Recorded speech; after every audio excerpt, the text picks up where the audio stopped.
Halo kawan Indonesia, jumpa lagi dengan kanal Senyum Indonesia. Sudahkah kawan Indonesia tersenyum hari ini?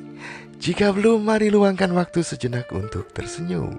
Mungkin senyuman bisa sedikit meredakan ketegangan yang mendera otot kawan Indonesia setelah didera begitu banyaknya rutinitas dan masalah yang tak kunjung selesai. Tapi tak perlu khawatir, karena negara yang diurus banyak orang aja masalahnya juga gak kunjung selesai kok.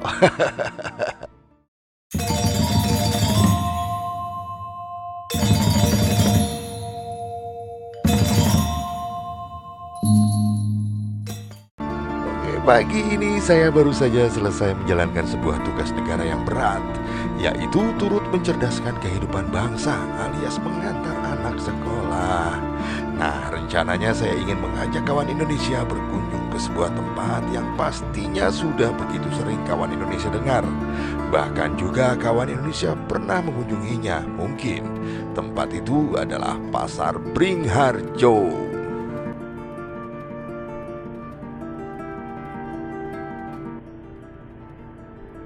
Mari segera kita menuju ke Pasar Bringharjo. Sebelum tiba ke Pasar Bringharjo, saya ingin ceritakan sedikit tentang Pasar Bringharjo ini. Konon pasar ini adalah pasar tertua di Yogyakarta saat ini.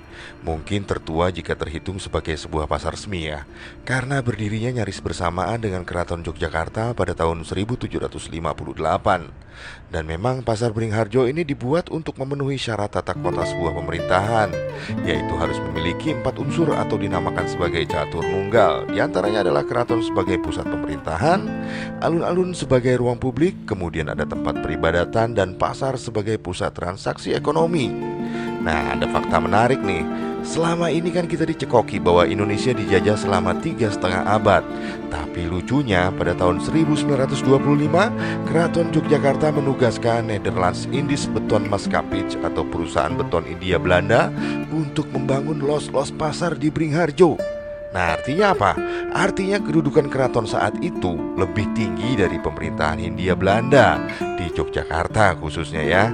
Nah, nama Bringharjo sendiri diberikan oleh Sri Sultan Hamengkubuwono ke-8 yang bertahta pada tanggal 24 Maret 1925.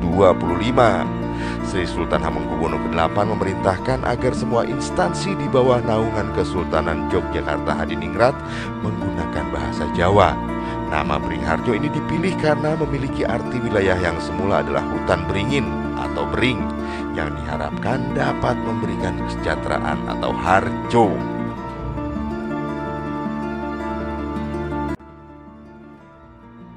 Nama Bringharjo sendiri dinilai tepat karena lokasi pasar merupakan bekas hutan beringin dan pohon beringin merupakan lambang kebesaran dan pengayoman bagi banyak orang. Lalu apa yang akan kita lihat di Pasar Bringharjo saat ini? Saya tidak ingin membahas tentang barang apa saja yang dijual ataupun ada kuliner apa saja di pasar itu. Hal itu mungkin lain waktu akan kita kulik, tapi nanti ya, lain waktu ya. Tapi saya ingin menunjukkan fakta bahwa Pasar Bringharjo ini mungkin adalah sebuah manifestasi dari kondisi manusia masa kini. Loh, kok sampai ke sana, Thomas? Nah, gini nih, orang Jawa itu hidup dan belajar dari kenyataan yang ada. Apa yang dilihat dan dirasakan, itulah yang kemudian dicerna dan dijadikan sebagai sebuah ajaran hidup. Nah, saat ini Pasar Bringharjo dibagi menjadi 2 bagian, yaitu pasar sebelah barat dan pasar sebelah timur. Para wisatawan biasanya hanya berkunjung ke bagian barat pasar yang banyak menjual aneka macam pakaian, utamanya kan banyak batik-batik di sana. Sedang pasar bagian timur menjual sayuran, buah-buahan, juga ada jajamuan serta rempah-rempah. Kondisi 2 pasar ini jauh berbeda. Pasar bagian barat terlihat lebih bersih pastinya, sedangkan pasar bagian timur agak kumuh dan kotor. Tapi pernahkah kawan Indonesia berpikir, hal itu adalah perlambang diri kita? Mungkin, dan mungkin perlambang kondisi masyarakat saat ini. Gimana tuh Mas?